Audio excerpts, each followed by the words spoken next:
Big boss, big boss, big boss. അറിയാലോ, big boss തുടങ്ങിക്കഴിഞ്ഞാൽ പിന്നെ സോഷ്യൽ മീഡിയ തുറക്കാൻ പറ്റത്തില്ല. എല്ലാവരുടെയും കണ്ടന്റ് അതായിരിക്കും. ഞാനും അത് തന്നെയായിരിക്കും ചെയ്യുന്നത്. ഇതിൽ ബിഗ് ബോസിൻ്റെ വീഡിയോസ് മാത്രമല്ല, എനിക്കിപ്പോൾ അത് മാത്രമേ ചെയ്യാൻ സമയം കിട്ടുന്നുള്ളൂ. അതുകൊണ്ട് ജസ്റ്റ് പറഞ്ഞതേ ഉള്ളൂ. ഇതിൽ കൂടുതലും റിയാക്ഷൻ വീഡിയോസും കാര്യങ്ങളും എൻ്റെ അഭിപ്രായങ്ങളും കാര്യങ്ങളുമാണ് കൂടുതലും ഈ ചാനലിൽ ഞാൻ അപ്ലോഡ് ചെയ്യുന്നത്. പക്ഷേ ഇപ്പോൾ ഈ ഇടയായിട്ട് ഈ ബിഗ് ബോസ് മാത്രമേ എനിക്ക് ചെയ്യാൻ പറ്റുന്നുള്ളൂ. മാക്സിമം ഞാൻ വേറെ കണ്ടന്റും ചെയ്യാൻ ഉദ്ദേശിക്കുന്നുണ്ട്. So yes, coming back to the topic, big boss. അങ്ങനെ 2 എപ്പിസോഡ് ഞാൻ അടുപ്പിച്ച് ഒരു ദിവസമാണ് കണ്ടത്. കാരണം സമയം കിട്ടിയില്ല. അതിൽ ആദ്യത്തെ എപ്പിസോഡിൻ്റെ കാര്യം പറയുകയാണെങ്കിൽ എൻ്റെ അമ്മ, അതിൽ ആദ്യമേ പറയാനുള്ളത് നമ്മുടെ ആര്യൻ്റെ കാര്യമാണ്. അത് എടുത്തു പറയേണ്ട കാര്യമാണ്. അതായത് ഒരാളുടെ ഒരു ലൈഫ് സ്റ്റോറി പറഞ്ഞുകൊണ്ടിരിക്കുമ്പോൾ പുള്ളിക്കാരൻ എന്താണ് അവിടെ കിടന്ന് കാണിക്കുന്നതെന്ന് പുള്ളിക്കാരന് തന്നെ അറിയില്ല. പുള്ളിക്കാരന് വേദന കൊണ്ട് കാണിച്ചതാണെന്നൊക്കെയാണ് പലരും വന്ന് ന്യായീകരിക്കുന്നത് അതിൽ. പക്ഷേ എനിക്ക് തോന്നുന്നില്ല കണ്ടിട്ട് അത് വേദന കൊണ്ടാണ്.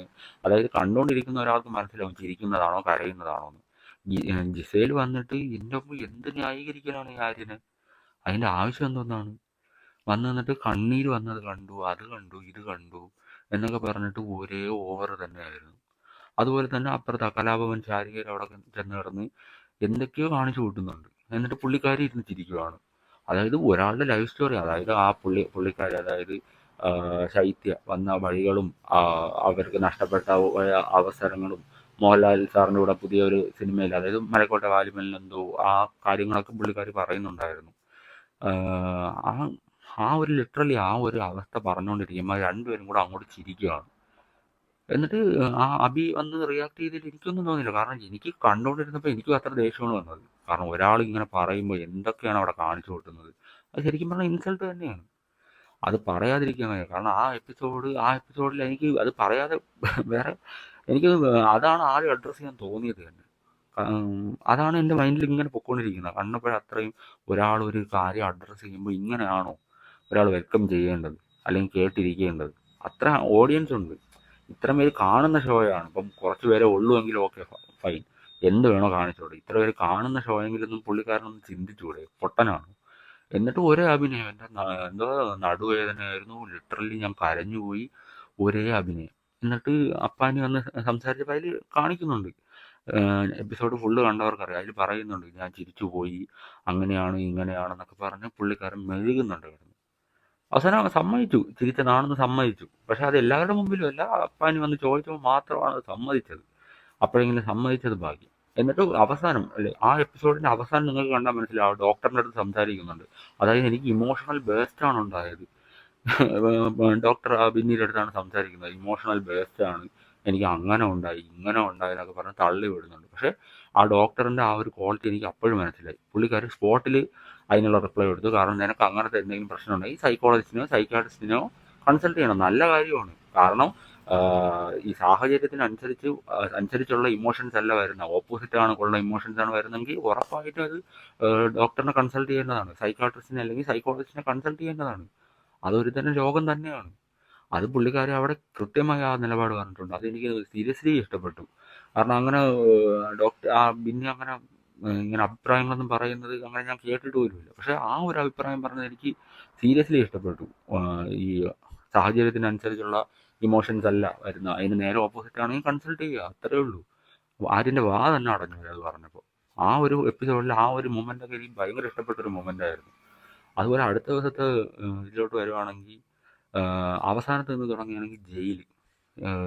എല്ലാവരും, ഞാൻ പല വീഡിയോസിലും പറയുന്നുണ്ടായിരുന്നു, കഴിഞ്ഞ സീസണിലൊക്കെ എല്ലാവർക്കും ജയിലിൽ പോകാൻ ഭയങ്കര ത്വരയായിരുന്നു, ഭയങ്കര ത്യാഗമായിരുന്നു. അയ്യോ നീ പോണ്ട, ഞാൻ പോവാം, ഞാനാണ് കുറ്റം ചെയ്തത് എന്നൊക്കെ പറഞ്ഞ് ഇങ്ങോട്ട് ഏറ്റുവാങ്ങി ആ ജയിലിലോട്ട് പോയവരുണ്ടായിരുന്നു. കാരണം അത്ര കാഠിന്യമേറിയ ടാസ്ക് ഒന്നും അല്ലായിരുന്നു ജയിലിൽ കൊടുത്തോണ്ടിരുന്നത്.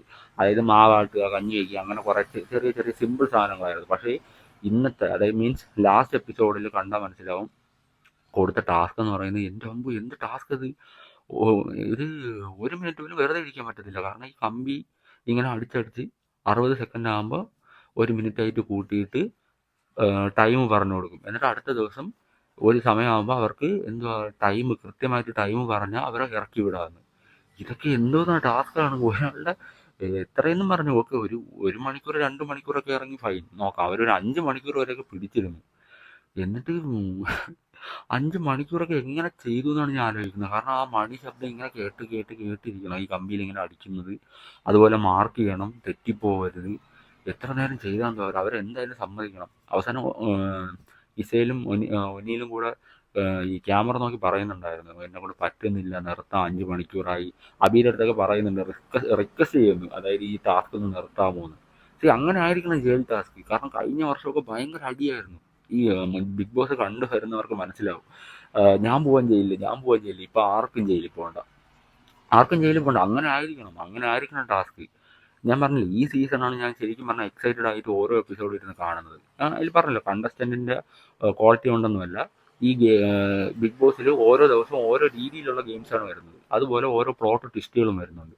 അതുകൊണ്ട് മാത്രമാണ് ശരിക്കും പറഞ്ഞാൽ ഈ സീസൺ കാണാൻ എനിക്കൊരു ത്വര എന്ന് പറയുന്നത്. കഴിഞ്ഞ സീസൺ ഞാൻ കുറേ എപ്പിസോഡൊന്നും കണ്ടിട്ട് പോലുമില്ല, സ്കിപ്പ് ചെയ്ത് കളഞ്ഞിട്ടുണ്ട്. കാരണം വലിയ ഇതൊന്നുമില്ല, മാറ്റമൊന്നും ഇല്ലല്ലോ, എല്ലാം ഒരുപോലെ തന്നെ, ഒരു മാറ്റമില്ല. പക്ഷേ ഈ എപ്പിസോഡ് ഞാൻ എല്ലാ എപ്പിസോഡും മിക്ക എപ്പിസോഡും കാണാൻ, ഞാൻ പറഞ്ഞില്ല, ആ മറ്റേ ഫാമിലി കാര്യങ്ങളൊക്കെ പറയുന്നത് മാത്രമാണ് ഞാൻ സ്കിപ്പ് ചെയ്യുന്നത്.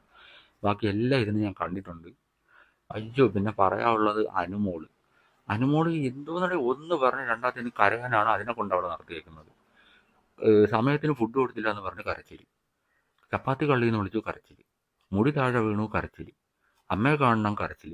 ഇത് തന്നെയാണ് അതിൻ്റെ അകത്ത് നടത്തിക്കൊണ്ടിരിക്കുന്നത്.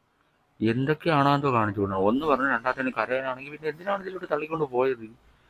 ശരിക്കും പറഞ്ഞാൽ എൻ്റെ നാട്ടുകാരിയാണ്, എനിക്ക് പറയാൻ തന്നെ നാണക്കേടാണ്. ഒന്ന് പറഞ്ഞ് രണ്ടാമത്തേന് കയറുന്നു. ശരിയാണ്, എല്ലാവരും ഇമോഷണലി സ്റ്റേബിൾ ആയിരിക്കില്ല, ഇമോഷണലി വൾണറബിൾ ആയിരിക്കും. പക്ഷേ ഇത് എന്തോന്നാണ്, ആ ഒരു ഷോയാണ്, പലരും ട്രിഗർ ചെയ്യാൻ കാണും. ആദ്യത്തെ ദിവസം കരഞ്ഞത് മറ്റേത് ഡോക്ടറിൻ്റെ കാര്യമൊക്കെ പറഞ്ഞു, ഞാൻ എല്ലാ ഡോക്ടറിനെ ഞാൻ അപമാനിച്ചില്ല എന്ന് പറഞ്ഞ് കരഞ്ഞ് മെഴുകി. അതാ കരച്ചില്ലെന്നൊക്കെ പറഞ്ഞോണ്ടല്ല, ട്രോളന്മാർക്ക് ഒരു വർഷത്തേക്കുണ്ടത് ട്രോളാനായിട്ട്. അമ്മ അതൊരു കരച്ചിൽ. ഞാൻ പറഞ്ഞില്ല, എൻ്റെ നാട്ടുകാരിയാണ്. പക്ഷേ എനിക്ക് ഒരു ഇതും തോന്നണില്ല. പുള്ളിക്കാരി ഇവിടുന്ന് പോയി എന്തിനാണ് അതിൻ്റെ അകത്ത് കയറി കരയാനായിട്ട്? എന്തെങ്കിലും പറഞ്ഞാൽ അത് ആദ്യമൊക്കെ ഞാൻ വിചാരിക്കുമോ ഈ പ്രാവശ്യമെങ്കിലും അവൾ ഇങ്ങനെ കട്ടയ്ക്ക് നിൽക്കും, അങ്ങനെയാണ് ഇങ്ങനെയാണ് എന്നൊക്കെ പറഞ്ഞ് നോക്കി കഴിയുമ്പോൾ എല്ലാം തീരുമ്പോൾ ഒരു സൈഡിൽ കിടന്ന് മോങ്ങി വിളിച്ച്, അതും ഒറ്റയ്ക്ക് പോയിരുന്ന് കരഞ്ഞ എന്തുകൊണ്ടായിരുന്നു. എല്ലാവരെയും കരഞ്ഞ് വിളിച്ച് അറിയിച്ച്, എൻ്റെ പൊന്നി എനിക്ക് പറയാൻ വയ്യ. അത് ശരിക്കും ഈ എന്തിനാണ് അതങ്ങനെ വരുന്ന. അയ്യോ. അതുപോലെ തന്നെ അതിൻ്റെ അകത്ത് എന്തുവാ, ഈ അക്ബറും മറ്റേ നമ്മുടെ ശരത് അപ്പാനിയും കൂടെ അതിൻ്റെ അകത്ത് നല്ലപോലെ ഗ്രൂപ്പിസം കളിക്കുന്നുണ്ട്. അതായത് അക്ബർ, അപ്പാനി, പിന്നെ കുറേ ചിങ്കുടികൾ, ഇവരെല്ലാവരും സെലക്ട് ചെയ്യുന്നവർ മാത്രമേ ക്യാപ്റ്റൻ ആവുകയുള്ളൂ, ക്യാപ്റ്റൻസി ടാസ്കിലോട്ട് മത്സരിക്കുകയുള്ളൂ, പണിപ്പുരേ പോവുകയുള്ളൂ. ഇതൊക്കെ തന്നെയാണ് അവിടെ നടക്കുന്നത്.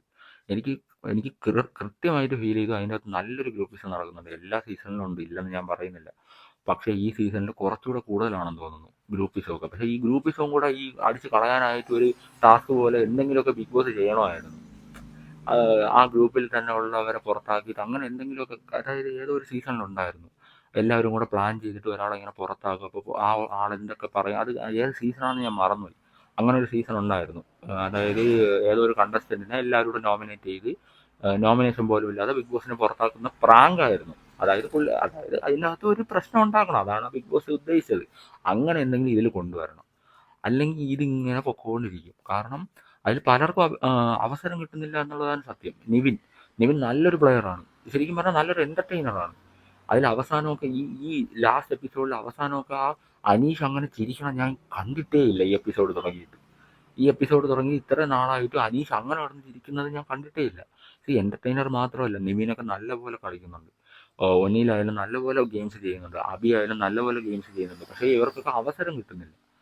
എപ്പോഴും ശരത്ത്, മറ്റേ അതിൻ്റെ പേര് പറഞ്ഞാൽ ആര്യൻ, ഗിസേൽ, ഇവരൊക്കെ തന്നെയാണ് എപ്പോഴും എല്ലാ ടാസ്ക് ജയിക്കണം എന്ന് പോലും അല്ല ഞാൻ പറയുന്നത്. എല്ലാ കാര്യത്തിനും ആര് നോമിനേറ്റ് ചെയ്താലും ഒരു ഗ്രൂപ്പ് ഓഫ് പീപ്പിൾ അവരുടെ ഗ്രൂപ്പിലുള്ള ആൾക്കാരെ മാത്രം സെലക്ട് ചെയ്യുന്നതായിട്ട് എനിക്ക് തോന്നിയിട്ടുണ്ട്. അങ്ങനെയല്ല, ഞാൻ പറഞ്ഞ പോലെ ഈ ഗ്രൂപ്പിനെ പൊളിക്കാനായിട്ട് എന്തെങ്കിലും ഒരു പ്രാങ്ക് പോലെ കൊടുക്കണം. അപ്പം അങ്ങോട്ടും ഇങ്ങോട്ടുള്ള മനസ്സിലിരിപ്പൊക്കെ മനസ്സിലാവും. അല്ലാതെ ഇങ്ങനെ ഗ്രൂപ്പ് കുറേ പേരല്ല, എപ്പോഴും ഒരേ ആൾക്കാർ തന്നെ ഈ ക്യാപ്റ്റൻസി ടാസ്ക്, പണിപ്പുര ടാസ്ക് ഇത് ചെയ്തുകൊണ്ടിരുന്ന ഒരു രസമില്ല ശരിക്കും പറഞ്ഞാൽ കാണാൻ.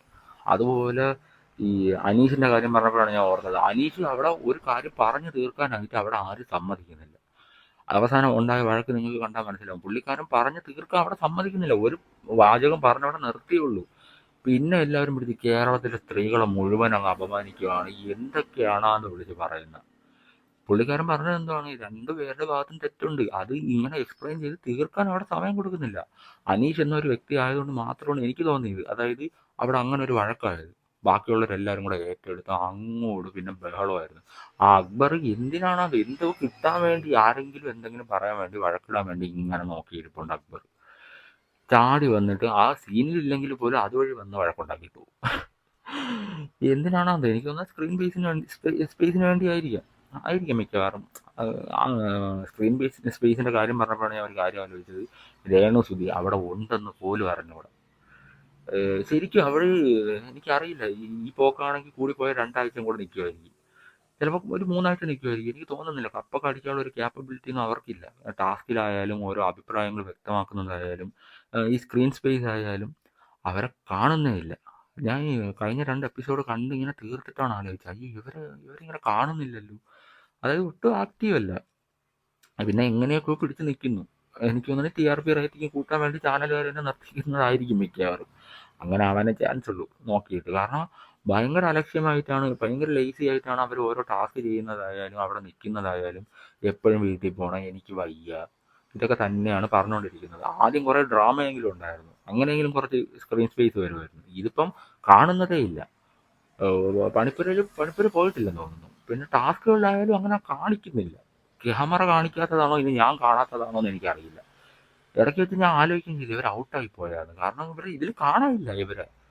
എവിടേക്കോ പോയി ഇങ്ങനെ ഇരിക്കുന്നു, പിന്നെ മറ്റേ തത്തയെടുത്ത് വെച്ച് കരയുന്നു, ഇതൊക്കെ തന്നെയാണ് അവർ ചെയ്തുകൊണ്ടിരിക്കുന്നത്. അയ്യോ, അങ്ങനെ രേണു സുധി നനഞ്ഞൊരു, എന്താ പറയുക, ഒരു ഇനി അങ്ങനെ പറഞ്ഞ് ഇനി അഭിസംബോധന ചെയ്ത് ഇനി പ്രശ്നമാക്കുന്നില്ല. ഒട്ടും ആക്റ്റീവ് അല്ല, ഓക്കെ, അങ്ങനെ തന്നെ ഇരുന്നോട്ടെ. ആക്റ്റീവ് അല്ലാത്ത ഒരു കുട്ടിയെ പോലെ ഇങ്ങനെ കറങ്ങി നടപ്പുണ്ട്.